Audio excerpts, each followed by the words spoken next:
హబక్కూకు గ్రంథ వివరణలో భాగంగా ఈరోజు మనం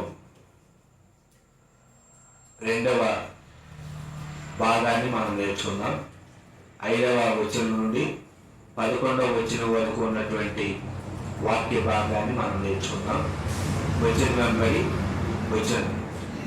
ఈ 5వ వచనం నుండి 11వ వచనం వరకు ఉన్నటువంటి భాగానికి మనం పెట్టుకున్నటువంటి పేరు ఏంటంటే గర్వానికి శిక్ష తప్పదు. ఏంటంటే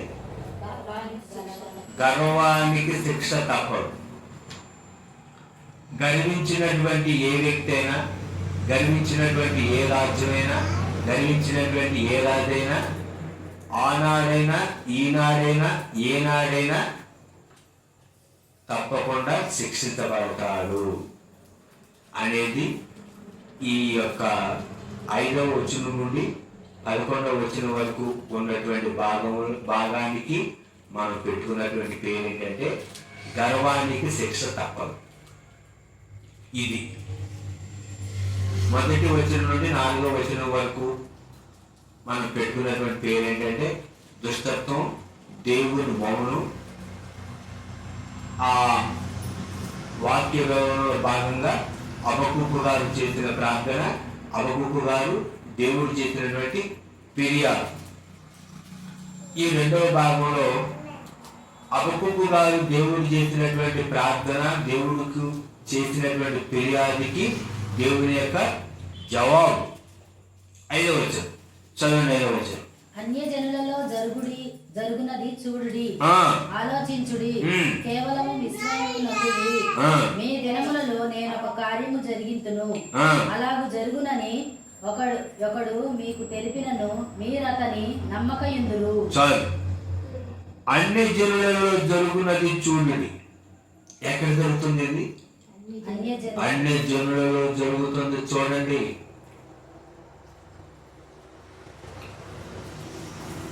ఆలోచించండి, కేవలం విస్మయనందుడి. మీ దినములలో నేను కార్యం జరిగించును, అలాగూ జరుగును ఒకరు మీకు తెలిపినను మీరు అతని నమ్మకయుందురు. ఇక్కడ దేవుడు హబక్కూకు గారి ద్వారా చెబుతున్న విషయం, ఒక బలమైనటువంటి రాజ్యంగా ఈ యొక్క బబులోను రాజ్యం ఎదుగుతూ ఉంది. హబక్కూకు గారు ప్రవక్తగా ఉన్నటువంటి కాలంలో కనుక దీనిని హబక్కూకు గారు ఏం చేశారంటే తెలియజేస్తున్నారు. అయినా కూడా ఏం చేస్తున్నారు? వీరు నమ్మట్లే. దేవుడు ఊహించని కార్యం చేస్తాడు. హబక్కూకు యొక్క ప్రశ్నకు దేవుని సమాధానం, దేవుని కార్యం. దేవుడు కార్యం చేస్తాడు. ఎలాంటి కార్యం చేస్తాడు? ఊహించని కార్యాలు చేసేవాడు మనం ఆరాధించున్నటువంటి యేసుక్రీస్తు ప్రభు. ఆనాడైనా ఈనాడైనా ఏనాడైనా దేవుడు కార్యం చేసేవాడు. దివారాత్రములు తన గురించి మొదలుపెడుతున్న వారికి ఆయన న్యాయం తీర్చడా? ఎలా న్యాయం తీరుతాడో దేవుడు వాక్యం చెబుతా ఉంది. త్వరగా దేవుడు అలా కార్యం చేస్తాడు. హబక్కూకు ప్రవక్త దేవుడికి ప్రార్థన చేశాడు. హబక్కూకు ప్రవక్త గారు దేవుడికి ఫిర్యాదు చేశాడు. వెంటనే దేవుడు కార్యం చేశాడు. కార్యం చేస్తున్నటువంటి దేవుడు అందులో కార్యం చేస్తున్నాడు. దేవుడు ఒక చిన్న రాజ్యంగా ఉన్నటువంటి బబులోను రాజ్యం ఒక గొప్ప సామ్రాజ్యంగా ఉంటా ఉంది. అప్పటికే అషూరు సామ్రాజ్యాన్ని జయించింది బబులోను రాజ్యం, బబులోను సామ్రాజ్యం. ఐగుప్తు దేశాన్ని జయించింది, పక్కన ఉన్న పాలస్తీనాన్ని జయించింది, ఎదుగుతా ఉంది. ఇది ఎక్కడ జరుగుతుంది అంటే అన్ని జనుల్లో జరుగుతుంది ఈ కార్యం. చూడండి, వాళ్ళు బలపడుతున్నారు చూడండి అని దేవుడు చెప్తా ఉన్నాడు. వాళ్ళు బలపడుతున్నారు చూడండి. అయినా వీళ్ళకి ఏం రాలేదు తెలుసా? బుద్ధి రాదు.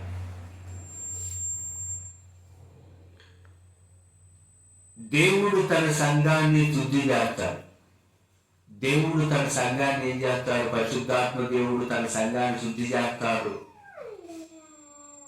ఈనాడు క్రైస్తవ సమాజంలో ఉన్నటువంటి స్థానిక సంఘాలని, సార్వత్రిక ప్రభువైన యేసుక్రీస్తు సంఘాన్ని దేవుడు ఏం చేస్తాడు? శుద్ధి చేస్తాడు. అదేనట తన ఎదుట పరిశుద్ధంగా, తన ఎదుట నిష్కలంకంగా, నిందారహితంగా నిలబెడతాడు దేవుడు. అది కలంకమైనను, మత్సైనను, డాగైనను, మడతైనను అతి ఏదేను లేకుండా దేవుడు సంఘాన్ని, పరిశుద్ధాత్మ దేవుడి సంఘాన్ని ఏం చేస్తారంటే తయారు చేస్తాడు. అందుకే దేవుడి వాక్యం ఏమని రాయబడి ఉంది? కళంకమైనను, మత్సైనను, మడతైన డాగు లేకుండా నిర్దోషముగాను, మహిమ కలిగిన దాని గాను. అందుకే వాక్యం రాయబడింది. ఎక్కడ? ఎఫెసీయులకు రాసిన పత్రికలో దేవుని యొక్క వాక్యం రాయబడిందండి. ఈ మాట చూడండి. ఎఫెసీయులకు రాసిన పత్రిక పౌలు గారు ద్వారా దేవుడు రాయించినటువంటి పత్రికలో మనం చూస్తే 27వ వచనం 5వ అధ్యాయం. ఎఫెసీయులకు రాసిన పత్రిక పౌలు గారు 5వ అధ్యాయం 27వ వచనంలో ఉన్నటువంటి దేవుని యొక్క వాక్యం. మీ భార్యలను ప్రేమించుడి. అక్కడ చూడాలి. అది కళంకమైనను,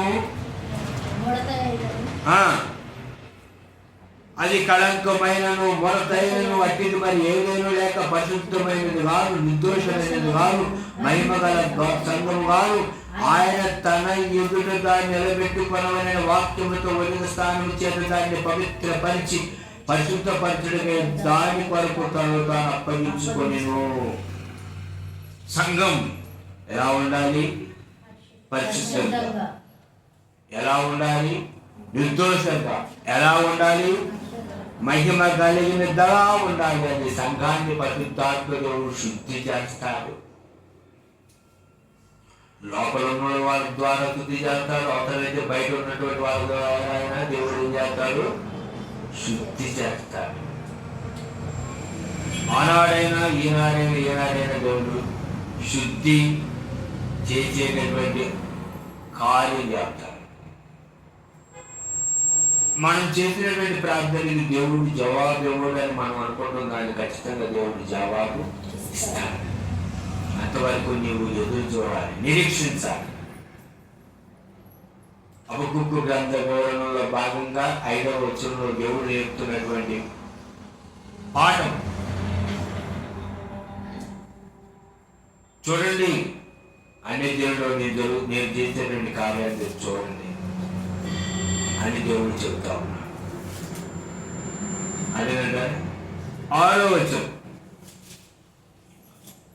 ఇక్కడ రాయబడిన మాట ఏంటంటే 5వ వచనంలో అలాగూ జరుగునని ఒకడు మీకు తెలిపినను మీరు అతని నమ్మకుందురు. నమ్మరు. ఏంటంట? ఆనాడు యూదులు, ఆనాడు బెన్యామీను గోత్రీయులు, 2 గోత్రాల ప్రజలు నమ్మరా? దేవుని ప్రవక్తుల ద్వారా చెప్పించాడు. గందల కారణం లేచి ప్రవక్తులు చెబుతున్నా కూడా ప్రజలు, రాజు, యాజకులు దేవుణ్ణి నమ్మరా? ఏమైంది అన్నట్టు ఉన్నారన్నమాట. అందుకని దేవుడు ఏం చెబుతున్నాడు? మీరు అతన్ని నమ్మకందురు. హబక్కూకు చెబుతున్నా కూడా ప్రజలు నమ్మట్లా. యేసుక్రీస్తు దేవుడు నన్ను వాక్యం పొందేవాడు రక్షించబడు, నమ్మడం వారికి శిక్ష విధించబడిన దేవుడు వాక్యం చెబుతున్నా కూడా ఈనాడు నమ్మరు. యేసు ప్రభు దేవుడు వారు మోసుకొని వాక్యం తీసుకొని రక్షించబడింది, పరలోక రాజ్యం సిద్ధపడింది. ప్రభు యేసుక్రీస్తు వారు కలవరికి దేవుడు రక్తం కార్చాడు, ప్రాణం పెట్టాడు, సమాధి చేయబడ్డాడు, తిరిగి లేచాడు, పునరుద్ధానుడయ్యాడు, రాబోతున్నాడు. ఆయన 2వ సారి చెప్పినా కూడా ప్రజలు ఏమవట్లా? నమ్మట్లేదు. అదే కదా ఆనాడు 2 గోత్రాల ప్రజలు, యూదులు, బెన్యామీయులు, యూదావారు నమ్మలేదు. ఈనాడు అన్ని జీవులుగా ఉన్నటువంటి వారు నమ్మట్లేదు. నమ్మట్లా. అదేంటా నమ్మమని దేవుడు చెప్తున్నా. నమ్మనటువంటి జనాలు ఆనాడు యూదా జనాలు, ఈనాడు సమాజం. చూడండి 6వ వచనం. ఆలకించడి ఆ, తమ వికాని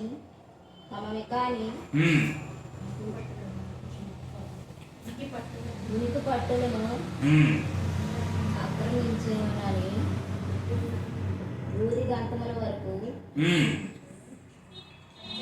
సంచరించు ఉద్రేకము గల గురువులను చూడండి. తమ్మివి కాని ఉనికి పట్టులను ఆక్రమింపవలనని ఉదిగాంతల వరకు సంచరించు ఉద్రేకం గల క్రూరులకు కల్దీయులకు నేను రేపుతున్నాను. అదేంటారా? ఆలకించండి. దేవుడు ప్రవక్త గారి ద్వారా మాట్లాడుతున్నారు. ఆలకించండి అంటే అర్థమైంది తెలుసా? వినండి, వినండి, ఆలకించండి, వినండి.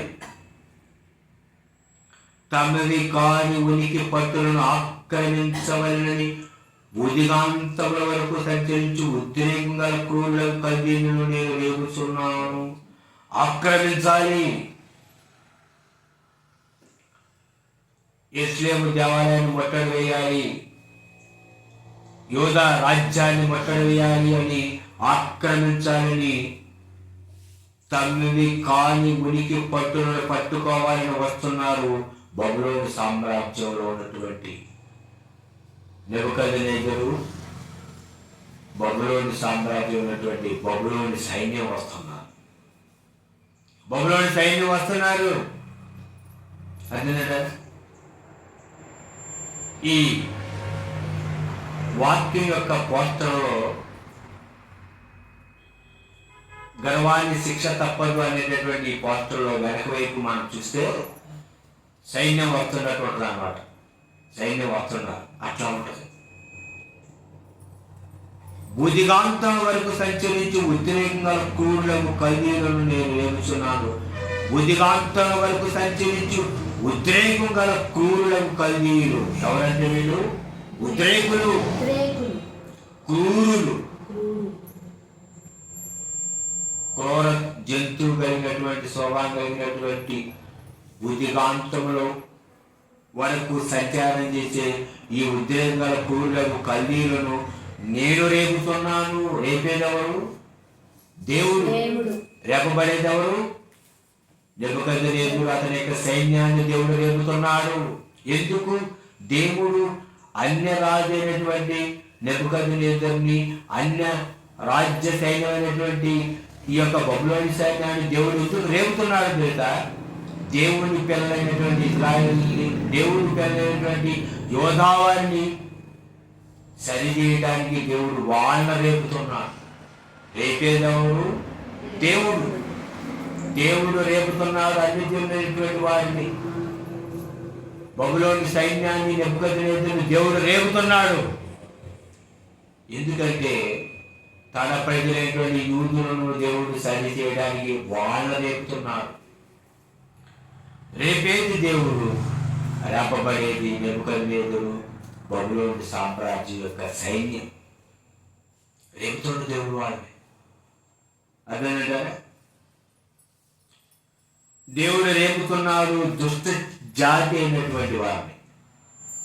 దేవుడు తన న్యాయాన్ని చేయడానికి దుష్టులను కూడా వాడుకుంటాడు. ఎవరు వాడుకుంటారు? దేవుడు తన న్యాయాన్ని జరిగించడానికి దుష్టులను కూడా వాడుకుంటాడు. ఎందుకు? తన పిల్లలకు బుద్ధి చెప్పడానికి. సంఘంలో ఉన్నటువంటి తప్పు బోధలు ఇవి పెరుగుతూ ఉన్నాయి. బయట నుండి ఒత్తిళ్లు, విమర్శల ద్వారా సంఘాన్ని దేవుడు ఏం చేస్తాడంటే మేలు కొలుపుతాడు.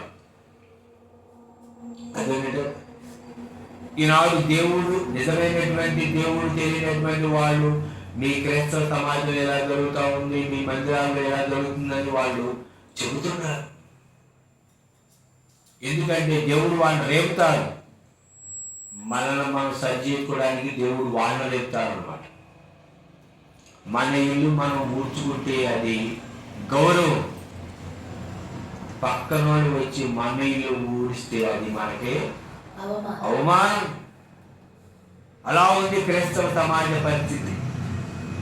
మనం అటువంటి రోడ్లు, మనం అటువంటి పొరపాటు మనం సరి చేసుకోకుండా అలాగే ఉంటే నిజమైన దేవుడు తెలియనటువంటి అన్ని దేవుడు, నిజమైన దేవుడు తెలియనటువంటి వారు మీరు ఎలా ఉన్నారు అలా ఉన్నారని చెబుతున్నారు.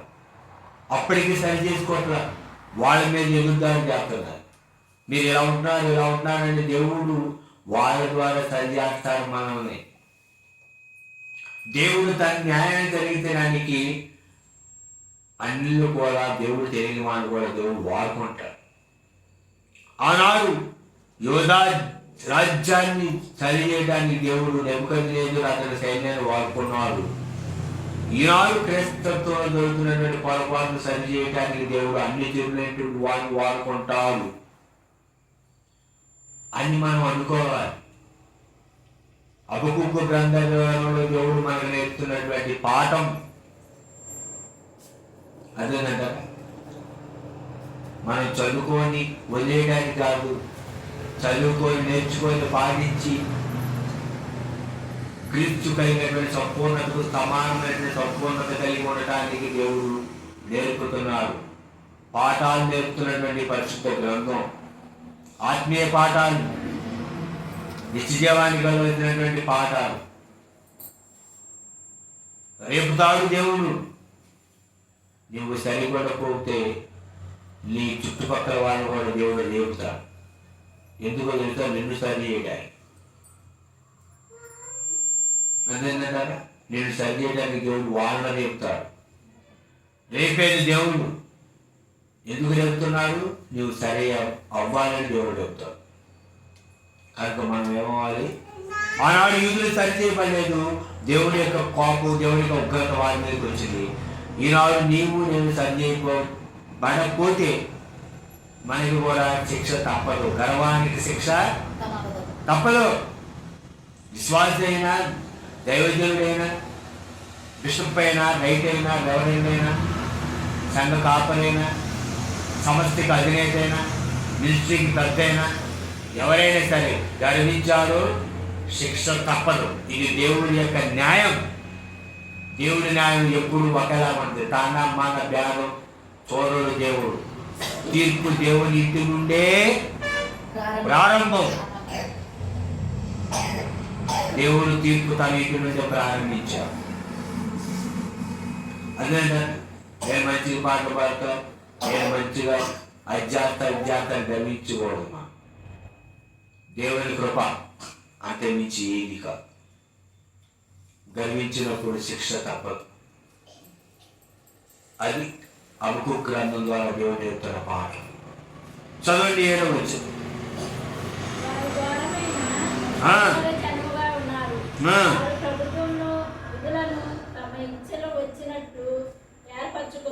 వారు ఘోరమైన భీకర జనముగా ఉన్నారు. వారు ఎలా ఉన్నారు? దేవుని వాక్యం రాయబడి ఉందంటే వారు భయంకరులు, భయపెట్టేటటువంటి వారు. అర్థమైందంటారా? వారు ఎవరయ్యా అంటే దేవుడు లేని అధికారం, అహంకారం కలిగి ఉన్నారు. తమ యొక్క ఆలోచనలను, తమ యొక్క చట్టాలను తామే చేసుకున్నారు వాళ్ళు. దేవుడు లేని అధికారం, దేవుడు లేనటువంటి అధికారం ఎప్పటికైనా అది నశించిపోద్ది. అర్థమైందా?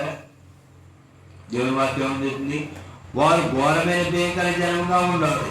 ఎలా ఉన్నారంటే వాళ్ళు భీకరమైన జనం. వారు ప్రభుత్వమును, విధులను తమ ఇష్టం వచ్చినట్టు ఏర్పరచుకుందరు. వారి యొక్క ఆలోచనలు, వారి యొక్క చట్టాలు, వారి యొక్క న్యాయ విధులు ఎలా ఉన్నాయంటే వారి ఇష్టం వచ్చినట్టు ఉన్నాయి. ఇక్కడ దేవుని యొక్క అధికారం లేనటువంటి, అహంకారంతో కూడినటువంటి చట్టాలు ఈ ఎప్పటికి కూడా చల్లవు.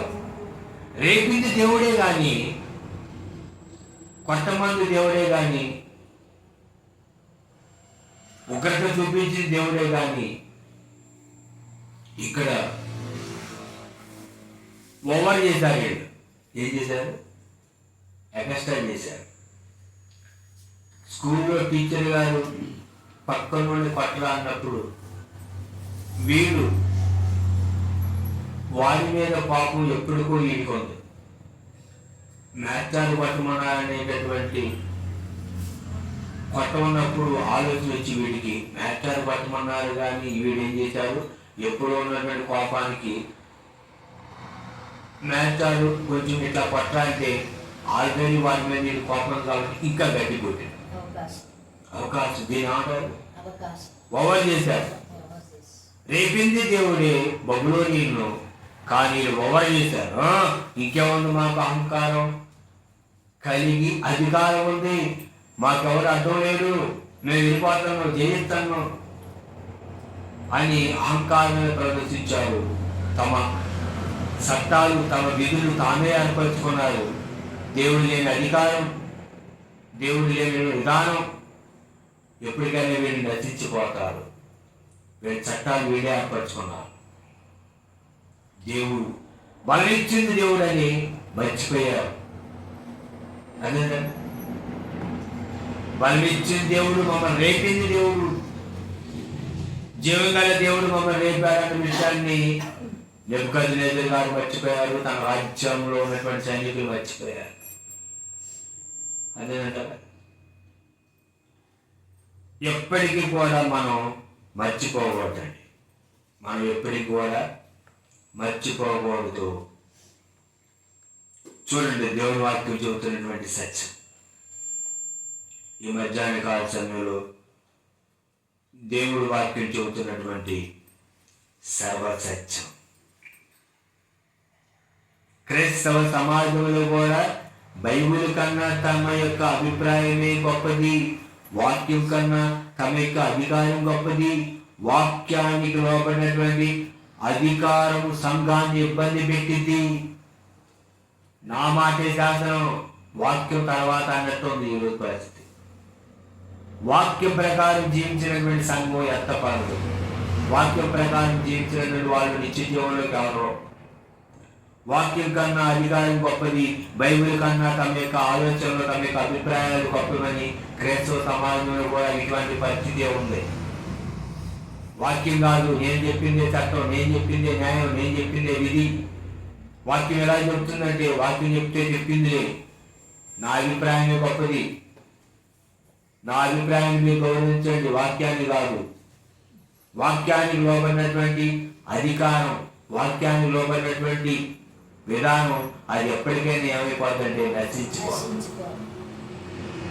ఆనాడు యోధ సమాజంలో ధర్మశాస్త్రం ప్రకారం వాళ్ళు జీవించలేదు. దేవుడు తెలియనటువంటి బబులోనీయులు కూడా మా చట్టం, మా న్యాయం, మా విధి ప్రకారం మేము చేసుకుంటామని వివరాంక్షలు చేశారు. ఈనాడు క్రైస్తవ సమాజంలో కూడా వాక్యం కంటే తమ అభిప్రాయాలకే పెద్దపేట. దేవుడికి లోపడినటువంటి విధానం ఉంది ఈనాడు క్రైస్తవ సమాజంలో. అది మనం తెలుసుకోవాలి. అదే కదా వాక్యం ఎలా చెబుతుంది? ప్రతి విషయంలో భర్త భార్యకు లోపడాలని దేవుని వాక్యం చెబుతుందంటే బైబిల్ చెబితే చెప్పింది ఏంటి? అదేంట వాక్యాన్ని నిర్లక్ష్యం చేసేటటువంటి స్వభావం అది ఎప్పటికైనా కూడా ఇబ్బంది. సంఘానికి, సంఘంలో ఉన్న విశ్వాసానికి ఇబ్బంది, నాయకత్వానికి ఇబ్బంది. అది మనం గ్రహించాలి, గమనించాలి. చూడండి తర్వాత 8వ వచనం.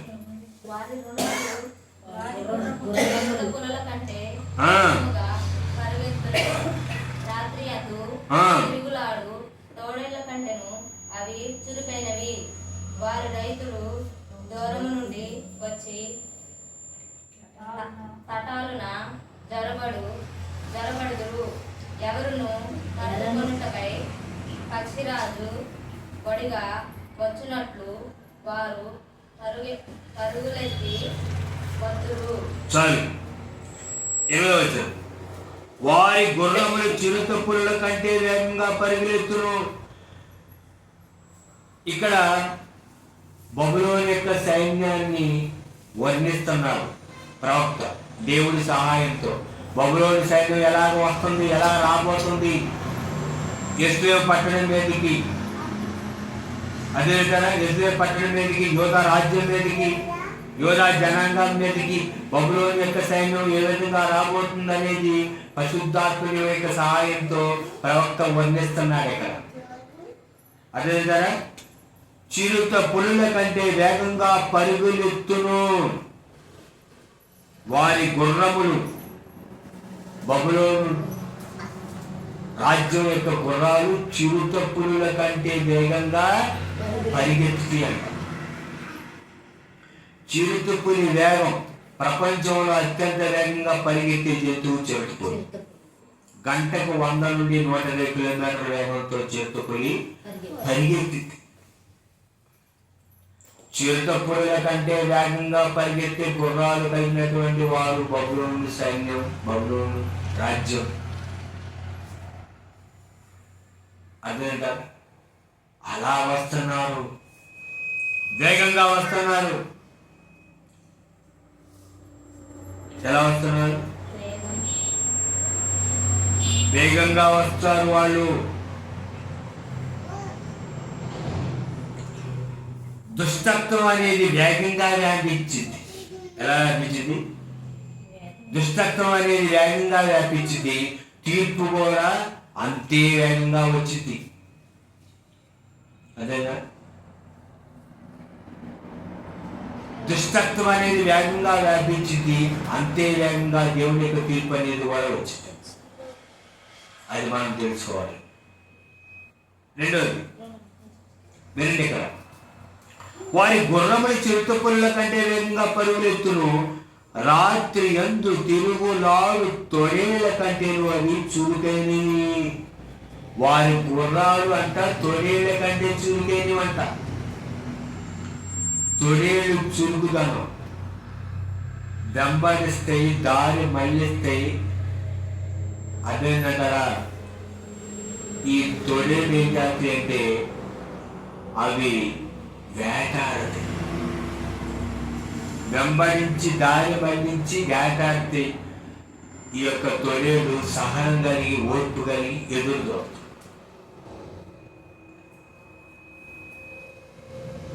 గుర్రాలు వేగం, చుట్టుపక్కల వేగం, గుర్రాల యొక్క చురుకుదనం, తొడేళ్ళు చురుకుదనం.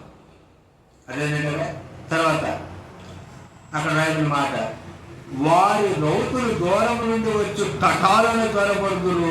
ఎట్లా పడతారట? కబక్కన వస్తారన్నమాట. వెంటనే వచ్చేస్తారు.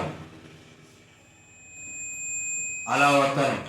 చూడండి, ఎరన్న పట్టుకున్నకై పక్షురాజు వడిగా వచ్చినట్లు వారు పరుగులెత్తి వస్తురు. గ్రద్ద వేటాడేటప్పుడు ఎత్తు నుండి గమనిస్తూ ఉంది. ఆకాశంలో తిరుగుతూ గమనిస్తూ, అదేవిధంగా రెక్కలు పూర్తిగా విప్పి గ్రద్ద వేగంగా వచ్చింది, స్పీడ్ వచ్చేది గ్రద్ద. మనందరం తెలుసు. అదేనంట కోడి పిల్లలను ఎత్తికెళ్ళడానికి గ్రద్ద వచ్చింది. అదేట గద్దొచ్చి కోడి పిల్ల టీఎంటీ అన్నట్టు వేగంగా వచ్చింది గద్ద. దాని చూపు, దాని చురుకుదనం. అదే మన చూపు కంటే 8 రెట్లు ఎక్కువగా ఉంటుంది గద్ద యొక్క చూపు. అందుకనే అది స్కెచ్ చేసింది అనుకోండి, చూస్తుంది 2-3 కిలోమీటర్ల నుంచి అది చూస్తుంది. తిరుగుతూ ఉంటుంది, చూస్తుంటుంది. దొరికిందనుకోండి పక్కన వచ్చి పట్టుకొని వెంటనే వెళ్ళిపోవాలి. అలా వస్తుంది బబులోను సైన్యం యోధా రాజ్యం మీదకి, యోధా జనాంగం మీదకి, యెరూషలేము పట్టణం మీదకి అని ప్రవక్త అయినటువంటి హబక్కూకు ద్వారా దేవుడు చెబుతా ఉన్నాడు.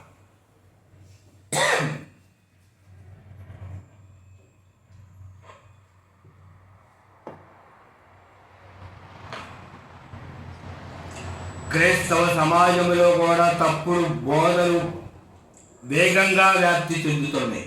సంఘం జాగ్రత్తగా ఉండాలి. నిజమైనటువంటి సువార్త కనుమరుగవుతా ఉంది. నిజమైనటువంటి సువార్త మసకబారుతుంది. అదేంట కనుక ఏది నిజమైన సువార్త, ఏది అసత్యమైన సువార్త అనేది మనం తెలుసుకోవాలి. క్రీస్తు సువార్తకు భిన్నమైనటువంటి సువార్త వస్తూ ఉంది. అందుకని దేవుని వాక్యం ఏమరాయబడింది? గల్తీయులకు రాసిన పత్రిక పౌలు గారు చూడండి. గల్తీయులకు రాసిన పత్రిక పౌలు గారు గల్తీయులకు రాసిన పత్రిక చూడండి. దేవుని వాక్యం 6వ వచనం 1:6. క్రీస్తు కృపను బట్టి మిమ్మల్ని పిలిచిన వారిని విడిచి భిన్నమైన సువార్త తట్టుకు మీరింత త్వరగా తిరిగిపోవుట చూడగా నాకు ఆశ్చర్యం అవుతున్నది. అది మరి ఒక సువార్త కాదు గాని సువార్తను చెరపగోరి మిమ్మల్ని కలవరపరుచు వారి కొందరున్నారు. క్రీస్తు సువార్తను చెరపగోరే సువార్త ఇది భిన్నమైనటువంటి సువార్త. మేము మీకు ప్రకటించిన సువార్త కాక మరొక సువార్త మేమైనను పరలోకం నుండి వచ్చిన ఒక దూతైనను మీకు ప్రకటించిన అతడు శాపగ్రస్తుడవునుగాక. ఎవరవ్వాలి? అపోస్తలుడు చెప్పారు. ఇది మేము మీకు ప్రకటించినటువంటి సువార్త కాక మరొక సువార్త మేమైనా పరలోకం నుండి వచ్చిన దూతైన ప్రకటించిన శాపగ్రస్తుడవునుగాక. ఇది క్రీస్తు సువార్తను చెరపబోయే వేరొక సువార్త. ఇది భిన్నమైనటువంటి సువార్త. భిన్నమైనటువంటి సువార్త క్రీస్తు సువార్తను చెరపబోయే సువార్త, వేరొక సువార్త ఎలా వ్యాపిస్తుంది తెలుసా?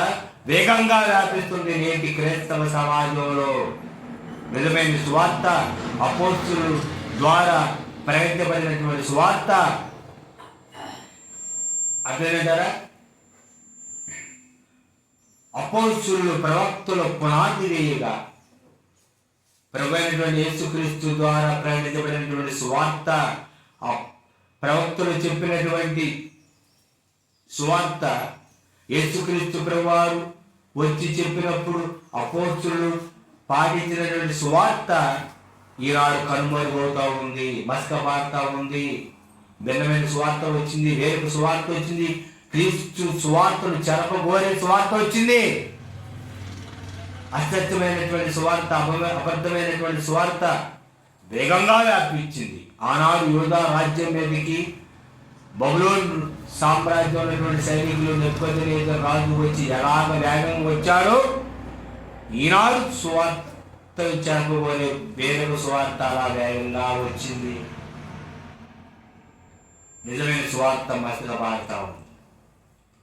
అది మనం తెలుసుకోవాలి. అందరూ పట్టుకునేది బైబిల్ ఇవ్వండి, అందరూ చెప్పేది వాక్యం ఇవ్వండి అనేటటువంటి ధోరణిలోకి మనం రాకూడదు. అదే కదా చెరిపే సువార్త, భిన్నమైన సువార్త, కలవరపరిచే సువార్త అది మనం గ్రహించాలి. సంఘం, మన ముఖ్యంగా సంఘం గ్రహించవలసినటువంటి అవసరత ఉంది. సంఘం ఎలా ఉండాలంటే జాగ్రత్త. ఎలా ఉండాలి సంఘం? జాగ్రత్త, బీ కేర్ఫుల్. అలా ఉండాలి సంఘం, అలా ఉండాలి. హబక్కూకు గ్రంథ వివరణలో భాగంగా 2వ భాగంలో దేవుడు మనకు నేర్పుతున్నటువంటి పాఠాలు నేర్చుకున్నాం. మరి యొక్క వాక్య భాగం మనం చూద్దాం. ఇక్కడ 9వ వచనం, వెనుక చూడకుండా బలాత్కారం చేయుటకై వారు వత్తులు, ఇస్కరేణువులంత విస్తారంగా వారు జనులను చెరపట్టుకొందురు. చూడండి, దేవుని వాక్యం ఉంది. వెనుక చూడకుండా బలాత్కారము చేయుటకై వారు వత్తురు. అదేంటంటారా? బలాత్కారం చేయడానికి వాళ్ళు వస్తారు. ఇసుక రేణువులంత విస్తారముగా వారు జనులను చెరపట్టుకొందురు, చెరపడతారు, బానిసలుగా తీసుకొని వెళ్తారు బబులోను సామ్రాజ్యానికి. యూదులను యూదా రాజ్యాన్ని పరిపాలించేటువంటి రాజులను బబులోను సామ్రాజ్యానికి బాధితులుగా తీసుకొని వెళ్తారు 70 సంవత్సరాలు. దేవుడు చెబుతా ఉన్నారు ముందుగా తన వాక్యం ద్వారా, చెరపట్టు పొందురు, చెరపడతారు. ఏం చేస్తారు? చెరపడతారు. బలవంతుడు చెరపడతాడు. క్రైస్తవ సమాజంలో కూడా ప్రేమ లేదు. ఏముందయ్యా? విమర్శ, సేవ, సరైనటువంటి సేవ లేదు, ఆత్మీయత లేదు. హింస ఆధారంగా నిలిచే రాజ్యం ఎప్పటికీ నిలవదు. క్రైస్తవ సమాజంలో కూడా ప్రేమ లేదు, కనికరం లేదు, జాలి లేదు, దయ లేదు, కరుణ లేదు. విమర్శ, వాక్యానుసారమైన విమర్శ ఉంటే ఉండొచ్చు, వ్యక్తిగత విమర్శకు తావు లేదు. క్రైస్తవ సమాజంలో క్రైస్తత్వం వ్యక్తిగతంగా విమర్శించకూడదు. ఒకవేళ విమర్శిస్తే వాక్య కోణంలో వాక్యార్థాన్ని విమర్శించాలి. వ్యక్తిగతంగా ఎవరిని విమర్శించకూడదు. అదేనంటే అన్ని చెందినటువంటి వారిని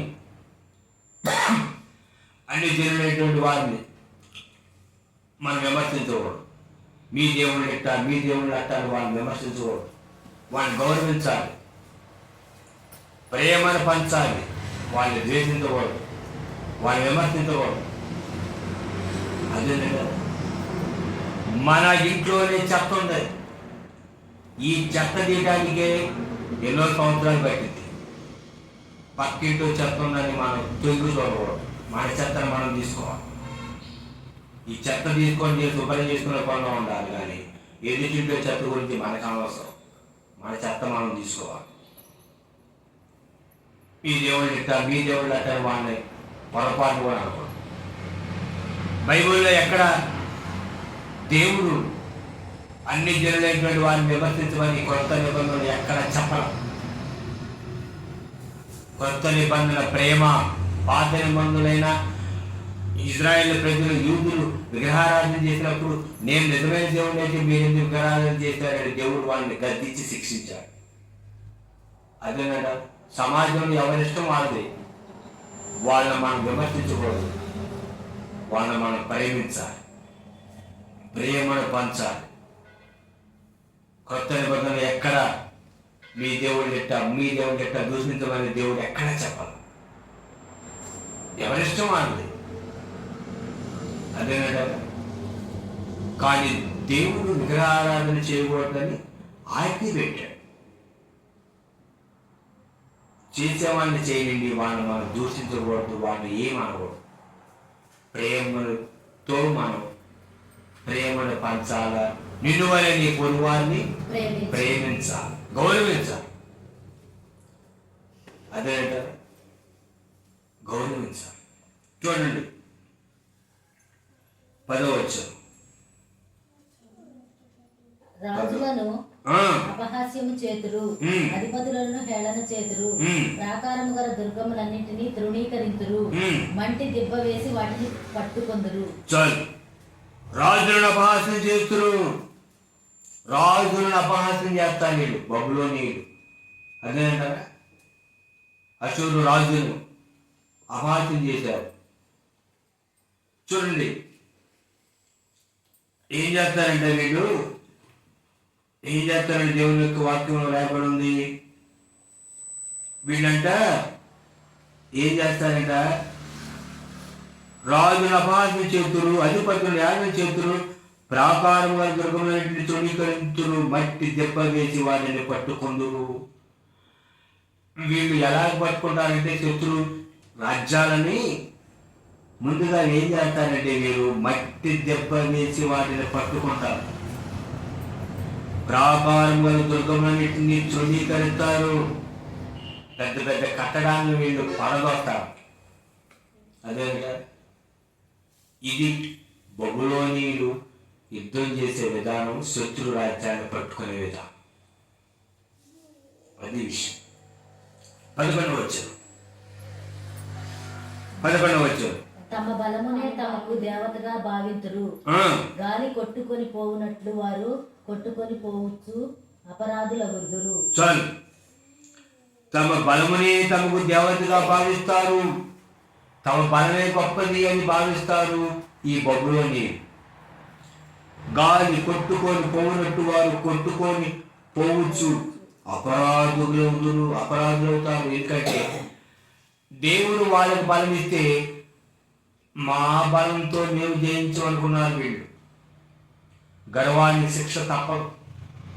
అదేంటే చాలా మంది చూడండి, మా బలంతో మా కష్టార్జితంలో మేము సంపాదించుకోవాలి ఇదంతా అంటారు. అదే కదా, అలా అంటారు. క్రైస్తవ సమాజంలో కూడా డబ్బు, అదేంటారు అధికారం, ఇది ఎక్కువగా ఉంది ఈ జనాల్లో. దేవుడి స్థానంలోకి వచ్చింది తెలుసా? నేను వచ్చా, నా బలం, నా డబ్బులు, నా ఎత్తు, నా కష్టం, అంతేగాని దీని మీద ఏం లేదు, దీనిపైన ఏం లేదు. దేవుని కృప లేదు. దేవుని కృపను బట్టి నేను పాట పాడా అనాలి, దేవుని కృపను బట్టి నేను వాక్యం చెబుతున్నా అనాలి, దేవుని కృపను బట్టి నేను సంఘాన్ని కట్టే అనాలి, దేవుని కృపను బట్టి నేను సేవ చేస్తాను అనాలి. కానీ నేను నేను నేను అనేది వస్తే దానికి గర్వం తప్పదు. కదా, దేవుడు ఉన్నాడు, యెహోవా నా బలమా. దావీదు గారు ఏమన్నాడు తెలుసా? యెహోవా నా బలమా, నా దుర్గమా, నా శైలమా, నా కోట, నా శృంగమా. దేవుడు నా బలం అన్నాడు. బబులోనీయులు దేవుడు కాదు మా బలం, మా బలమే మా దేవుడు. అదే చూడండి, మనం కూడా అనుకుంటాం ఇదంతా నా కష్టం అండి. దేవుడు కృప ఉంది, మర్చిపోవద్దు. అదే నీవు నారు నాటిన, పంట పండించిన, ఎరువు వేసిన, నీళ్లు పెట్టిన ఆ యొక్క మొక్కకి గింజ చేసేది దేవుడు. అదే దానికి గింజలు వచ్చి చేసేది దేవుడు. మనం చేయగలుగుతాం, గింజలు వచ్చి చేసేటట్టు చేయగలుగుతాం. దేవుడి కృప. కనుక ఈ యొక్క రెండవ భాగంలో మనం నేర్చుకోవాల్సింది ఏంటంటే, నాశనానికి గర్వం తప్పదు. అశ్వరీయులు గర్వించారు, నాశనమయ్యారు. గర్వించిన వారికి శిక్ష విధించాడు దేవుడు. యోధావారు గర్వంతో ఉన్నారు, దేవుడు శిక్షించాడు. ఆనాడైనా ఈనాడైనా ఏనాడైనా సరే గర్వించావా, శిక్ష తప్పదు. యేసుక్రీస్తు ప్రభు తనను తాను తగ్గించుకున్నాడు. నేను నువ్వు తగ్గించుకుంటే, తనను తాను తగ్గించుకుని వారు హెచ్చించబడు, తను తాను హెచ్చించుకుని వారు తగ్గించబడు. నువ్వు తగ్గించుకుంటే దేవుడు హెచ్చిస్తాడు, నువ్వు హెచ్చించుకుంటే దేవుడు తగ్గిస్తాడు. కనుక మన కొరకు తనను తాను అర్పించుకొని ప్రాణం పెట్టి తగ్గించుకున్న యేసుక్రీస్తు దగ్గర మనం తగ్గించుకుంటే, ప్రభువా నిన్ను తగ్గించుకున్నందుకు నీకు స్తోత్రం, నేను నీ కోసం తగ్గించుకుంటాను అని ఆయన సన్నిధిలో పశ్చాత్తాపడి ప్రార్థించుకొని ఒక బలమైన తీర్మానంతో ఈ ఆదివారం ఆరాధన వర్తమానమైనటువంటి మన జీవితాల్లో దేవుని యొక్క సన్నిధి నుండి మనం మన గృహాలకి వెళ్దాం. హబక్కూకు గ్రంథంలో భాగంగా రెండవ భాగంలో మనం నేర్చుకుంది ఏంటో తెలుసా? గర్వానికి శిక్ష తప్పదు. మొదటి భాగం దుష్టత్వం, దేవుని మౌనం. మరొక ఆదివారం హబక్కూకు గ్రంథ వివరణలో మూడో భాగం నేర్చుకుందాం. అంతవరకు దేవుడు కృప మనకు తోడే ఉండుగాక. వాక్యం మన అంతరంగంలో దేవుడు భద్రపరచును గాక. ఆమె ప్రార్థన చేసుకో. ప్రతి ఒక్కరూ తల వంచండి, కళ్ళు మూసుకొని ప్రార్థన చేసుకో.